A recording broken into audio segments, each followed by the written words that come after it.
Hello बच्चों, let's read the question and question says consider the following reaction in the equilibrium with equilibrium concentration 0.1 m of every species. Okay, first दे रखा है PCl5 equals to PCl3 plus Cl2, 2HI equals to H2 plus I2, N2 plus 3S2 equals to 2NH3. Extent of the reaction taking place is. आइए बात को start करते हैं with the help of की concept की अगर हम बात करें तो की कॉन्सेप्ट कहता है कि देखिए, अगर हम एक्सटेंट ऑफ द रिएक्शन की बात कर रहे हैं, ठीक है, तो एक्सटेंट ऑफ द रिएक्शन का मतलब क्या हुआ? अगर हम देखें तो Gibbs free energy delta G naught is equals to -2.303 RT into log Kc। यानी यहाँ पे दिख रहा है कि जो एक्सटेंट ऑफ द रिएक्शन है या फिर डेल्टा जी की वैल्यू है वो Kc के डायरेक्टली प्रोपोर्शनल है। इसका मतलब हम किसको चेक करेंगे? Kc को देखेंगे, इक्विलिब्रियम कांस्टेंट को देखेंगे। जिसका इक्विलिब्रियम कांस्टेंट जितना ज्यादा उसका एक्सटेंट ऑफ रिएक्शन उतना ही ज्यादा हो। ठीक है, तो यहां से स्टार्ट करते हैं। पहला रिएक्शन दे रखा है PCl5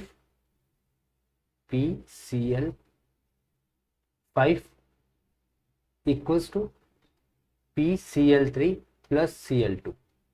तो यहाँ पे Kc की वैल्यू क्या होगी? Kc की वैल्यू होगी concentration at equilibrium of PCl3 and concentration at equilibrium of Cl2 divided by concentration at equilibrium of PCl5। कितना हो गया? ये हो गया हमारा, सबका 0.1 m था, sorry 0.01 multiply by 0.01 divided by 0.01, यानी कितना आ गया? 0.01। Kc की वैल्यू इसकी इतनी आ गई। ओके, अब सेकेंड की बात कर लेते हैं। सेकेंड में क्या होगा? सेकेंड की अगर हम बात करें तो यहाँ पर रिएक्शन को पहले देखते हैं। 2HI का डिसोसिएशन हो रहा है, यानी हाइड्रोजन आयोडाइड का डिसोसिएशन हो रहा है। किसमें हो रहा है? हाइड्रोजन और आयोडीन में। तो यहाँ पे Kc की वैल्यू क्या होगी? Concentration of H2, concentration of I2 divided by concentration of HI का स्क्वायर।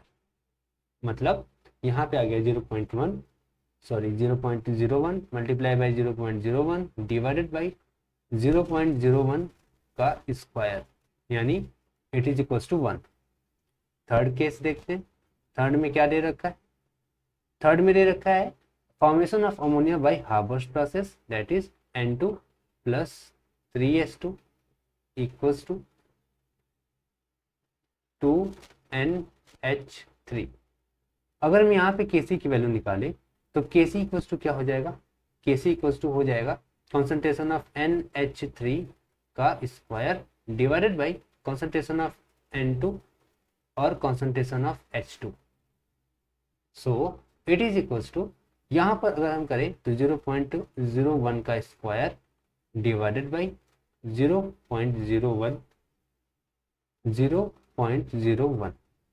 कितना हो गया? यहाँ पर भी वैल्यू आ गई हमारी 1। ओके, सो अगर यहाँ पे चेक करें, 1 मिनट, यहाँ पे स्क्वायर हो गया और यहाँ पे ये 3 है ना, क्यूब है, यहाँ पर ये भी क्यूब हो गया। सो यहाँ पर जो वैल्यू आएगी वो आएगी 10 टू पावर 4। 10 to power 4। यहाँ पे हमें साफ साफ दिख रहा है कि तीसरे की Kc ज्यादा है, इसलिए यहाँ पे एक्सटेंट ऑफ रिएक्शन तीसरे में सबसे ज्यादा होगा, फिर दूसरे में होगा और फिर पहले में होगा। तो यहाँ पे कौन सा ऑप्शन करेक्ट होगा? यहाँ पर पहला, दूसरा, तीसरा, यानी बी वाला ऑप्शन बिल्कुल बिल्कुल करेक्ट हो जाएगा। Hope this answered your question. Thank you so much.